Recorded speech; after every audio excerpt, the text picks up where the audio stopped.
ஆத்ம சமர்ப்பணம். ஓம் ஸ்வரூப நிரூபணகேதவே ஸ்ரீகுரவே நம. ஆனி மாதத்திற்கான மேசம் ராசி கிரக நிலைகளை ஆய்வு செய்து பார்க்கும் பொழுது, எங்கள் ராசியிலே சுக்கிரன் உங்கள் ராசியின் அதிபதியான செவ்வாய் உங்கள் ராசிக்கு 5ஆம் இடமான சிம்மத்தில் நின்று மகம் நட்சத்திரம் கேது சாரம் பெற்று கேதுவுடன் இணைந்து நிற்கிறது. அப்போது உங்கள் ராசிநாதன் 5ஆம் இடத்தில் நிற்பதுனாலும் கூட இந்த கேதுவுடன் இணைந்து நிற்பது, மேலும் கேது நின்ற ஸ்தானாதிபதியான சூரியன் உங்கள் ராசிக்கு 3ஆம் இடத்தில் இருப்பது. அப்போது இந்த சுக்கிரனுடைய அமைப்பை நம்ம இப்போ பார்ப்போம்.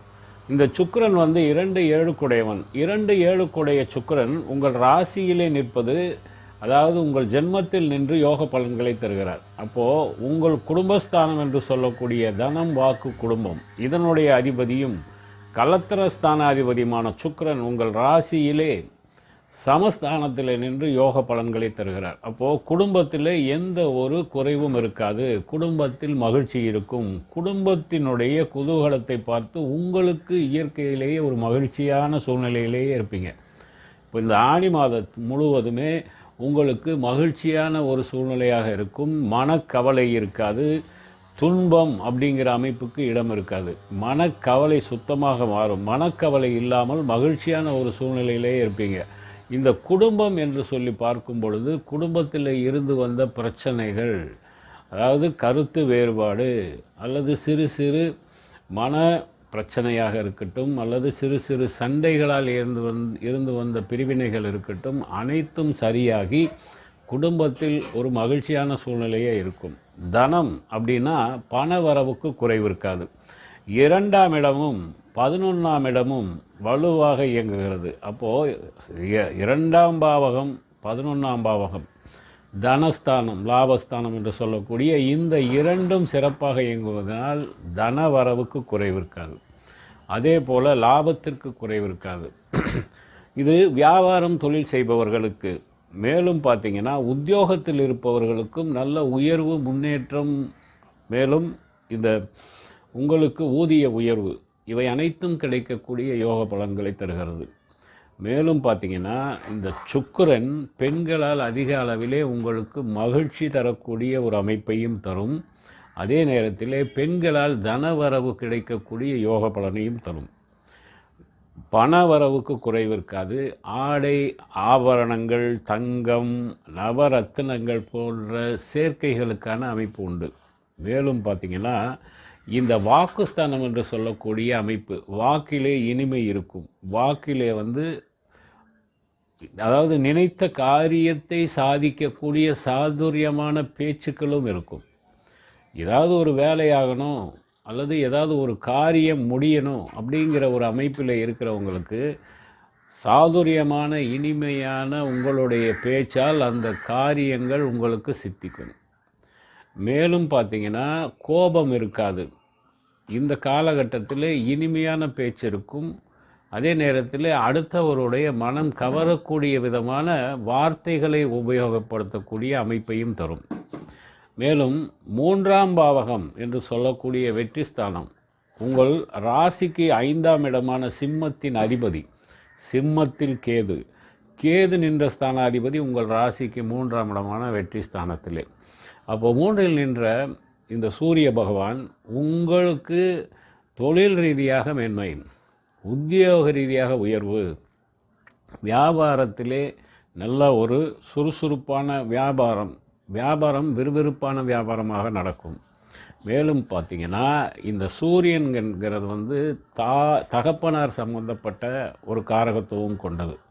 அப்போது தந்தை வழி வர வேண்டிய அமைப்புகள், 5 குடைய அதிபதியும் 3இல் நிற்கிறதுனால தந்தை வழி வர வேண்டிய ஒரு பண வரவு, சொத்துக்கள் கிடைக்கக்கூடிய யோகத்தையும் தரும். வேலையாட்கள் விசுவாசமாக இருப்பார்கள். வேலையாட்கள் நேரத்தில் உங்கள் வேலையை முடித்து தருவார்கள். வீட்டிலே விசேஷ காரியங்கள் நடக்கக்கூடிய யோக பலன் உண்டு. விசேஷ காரியம்னா திருமண காரியம், அல்லது ஒரு வீட்டில் விசேஷம், அல்லது உங்களுடைய வீட்டிலே இதுவரை தடை தாமதப்பட்டு கொண்டிருந்த ஒரு விசேஷ காரியங்கள் இந்த மாதத்திலே நடப்பது போன்ற நல்ல யோக பலன்களை தருகிறது. அரசு சார்ந்த அனைத்து காரியங்களையும் வெற்றி தரும். அதாவது அரசு சம்பந்தமாக நீங்கள் எந்த முயற்சியாக இருந்தாலும் சரி, ஒரு வேலைக்காக முயற்சி செய்பவர்களுக்கும் வேலை கிடைக்கக்கூடிய யோக பலன் உண்டு. அல்லது அரசு சார்ந்து வர வேண்டிய பண பாக்கிகள், பண வரவுகள் தாமதப்பட்டவர்களுக்கு இந்த காலகட்டத்தில் அரசு சார்ந்த ஒரு பண வரவுகள் உங்களுக்கு கிடைக்கும். அதாவது மிதுன ரவி யோக பலனை தருகிறார். உங்கள் மிதுனத்தின் அதிபதி, 3இன் அதிபதியுமான புதனும் 6க்குடைய புதனுமாகிய புதன் பகவான் மீனத்திலே நீச்சம் பெற்று நின்றிருந்தாலும் கூட சூரியன் உங்கள் ராசியிலே, அந்த சூரிய அதிபதியினுடைய பாவகமான சிம்மத்திலே கேது. அப்போது இந்த மாதத்திலே உங்களுக்கு எடுத்த காரியம், செய்த முயற்சிகள் அனைத்திலுமே நல்ல வெற்றி தரக்கூடிய யோக பலன் உண்டு. அதே நேரத்தில் உங்கள் ராசிக்கு 5ஆம் பாவகம் இயங்குது. அப்போ 5லே உங்கள் ராசிநாதன் நின்று கேதுவுடன் இணைவு பெறுகிறார். அதுவும் உங்கள் ராசிநாதன் மகம் நட்சத்திரத்திலே நின்று கேது சாரம் வாங்கியது மட்டுமல்லாமல் கேதுவுடன் இணைவு பெற்றும் நிற்கிறார். அப்போது நிலப்புலன் சம்பந்தப்பட்ட விஷயத்திலே, விவசாயம் சம்பந்தப்பட்ட காரியங்களிலே ஈடுபடுபவர்களுக்கு நல்ல முன்னேற்ற பலன் உண்டு. அதே நேரத்தில் அந்த பூர்வீக சம்பந்தமான ஒரு பிரச்சனைகள் தீரும். உங்களுக்கு கேது 5இல் நிற்பதனாலே உங்களுக்கு இந்த காலகட்டத்திலே வெளி பிரயாணங்கள் அதிக அளவில் இருக்கும். கோவில் சார்ந்த பிரயாணங்கள், அதாவது புண்ணிய ஸ்தலங்களுக்கு தீர்த்த யாத்திரை சென்று வரக்கூடிய ஒரு நல்ல பிரயாணத்தையும் தரும். அடுத்தபடியாக பார்த்திங்கன்னா, உங்கள் ராசிக்கு 10லே சந்திரன், சுகஸ்தானாதிபதி என்று சொல்லக்கூடிய 4இன் அதிபதியான கடகத்தின் அதிபதி சந்திரன் சுயசாரம் பெற்று திருவோண நட்சத்திரத்தில் நிற்கிறார்.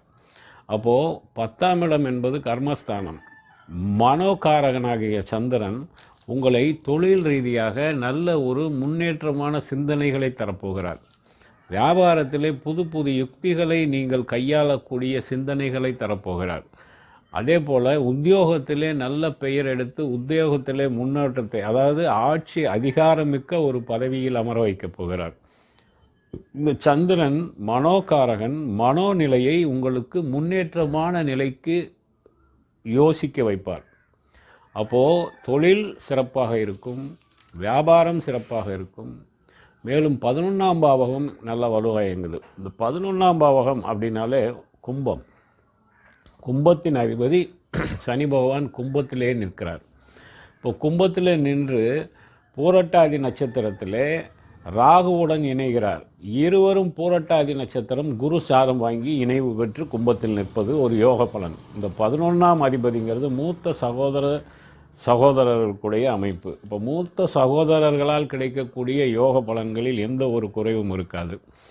மேலும் மூத்த சகோதரர்களுக்கு உங்களுக்கு கேட்பதற்கு முன்பு உதவி செய்யக்கூடிய ஒரு அமைப்பில் இருப்பார்கள். உங்கள் தேவையறிந்து உதவுவார்கள்.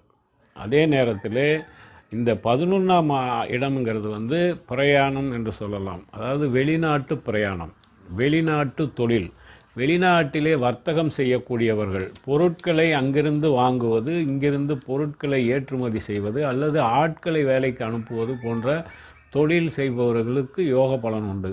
அந்த தொழில் மேன்மை அடையும், அந்த தொழில் முன்னேற்றம் அடையும், அந்த தொழிலே எதிர்பாராத லாபமும் கிடைக்கப்பெறும்.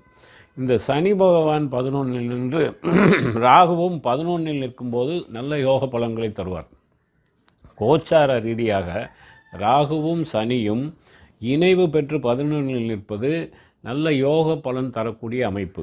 அப்போது இந்த 11ஆம் அமைப்பு அப்படிங்கிறதே போட்டி பந்தயங்கள், விளையாட்டுகளிலே வெற்றி கிடைக்கும். கல்வி அப்படின்னு எடுத்தால் கல்வி சிறக்கும், முன்னேற்றமான பலனை தரும், நல்ல ரிசல்ட் தரும், நல்ல மார்க் கிடைக்கும். டிஸ்டிங்ஷன் என்று சொல்லக்கூடிய அமைப்பிலே மார்க் வாங்கக்கூடிய யோக பலனையும் தரும். அதாவது ஆய்வு ஆராய்ச்சி கல்வியில் ஈடுபட்டு இருப்பவர்களுக்கு யோகம், ஆய்வு முடிவு பெறும், ஆராய்ச்சியும் முடிவு பெற்று அந்த ஆய்வு ஆராய்ச்சியிலே உங்களுக்கு ரிசல்ட் கிடைத்து அது சம்பந்தமான பட்டங்களை பெறக்கூடிய யோக பலன் உண்டு. இந்த ஆய்வு ஆராய்ச்சிக்கு சிறந்த யோக பலன் தரக்கூடிய அமைப்பு இந்த சனி ராகுவால் கிடைக்கப் போகிறது. ராகுனாலே ஒரு பிரம்மாண்டம். இவர் சனி கொடுத்தால் எவர் தடுப்பார் அப்படிங்கிற ஒரு பழமொழி உண்டு. அதைவிட ராகு 10 மடங்கு பலன் தருவார். சனியினுடைய அமைப்பை ஒரு 10 இன்ட்டு 10ன்னு போடுங்களேன், அந்த பலன் ராகு தரப்போகிறார். அப்போ 2 பேரும் இணைவு பெற்று உங்களுக்கு யோக பலனில் நிற்கிறார்கள், யோகஸ்தானத்திலே நிற்கிறார்கள். அப்போது இந்த மாதத்திலே அனைத்து விதமான காரியங்களிலும் லாபம் கிடைக்கும். வெளிநாட்டிலே தொழில் முன்னேற்றம், தொழிலை விரிவுபடுத்தக்கூடிய அமைப்பு, வியாபாரத்தை விரிவுபடுத்தக்கூடிய அமைப்பு, வெளிநாட்டிலே உத்தியோகம் பார்ப்பவர்களுக்கு உத்தியோக உயர்வு, ஊதிய உயர்வு போன்ற யோக பலனையும் தருகிறார்.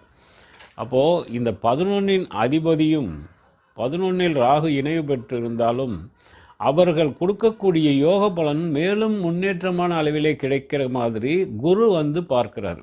குரு 9ஆம் பார்வையாக, மிதுன குரு 9ஆம் பார்வையாக கும்பத்தை பார்க்கிறார். அப்போது அந்த கும்பத்திலே நிற்கக்கூடிய சனியும் ராகுவும் பார்த்து நல்ல யோக பலன், அதாவது கிடைக்கக்கூடிய யோக பலன் பன்மடங்காக பெருக்கி தரப்போகிறார். இப்போ இந்த மாதத்திலே உங்களுக்கு வெற்றியும் உண்டு, தனவரவும் நன்றாக இருக்கும், மகிழ்ச்சியிலே குடும்பத்திலே சூழ்நிலை நல்ல ஒரு மகிழ்ச்சியான சூழ்நிலையும் மட்டுமல்லாமல் எடுத்த காரியங்கள் அனைத்திலுமே சாதகமான வெற்றியான பலன்களை அனுபவிக்கக்கூடிய யோக பலன் இந்த மாதத்திலே உண்டு. இதற்கு முன்பு வந்த பதிவு, அடுத்தடுத்து வரக்கூடிய பதிவுகளை நீங்கள் பார்க்கணுன்னு விரும்புனீங்கன்னா சப்ஸ்கிரைப் பண்ணுங்கள், லைக் பண்ணுங்கள். நன்றி. ஓம் சிவாய நம.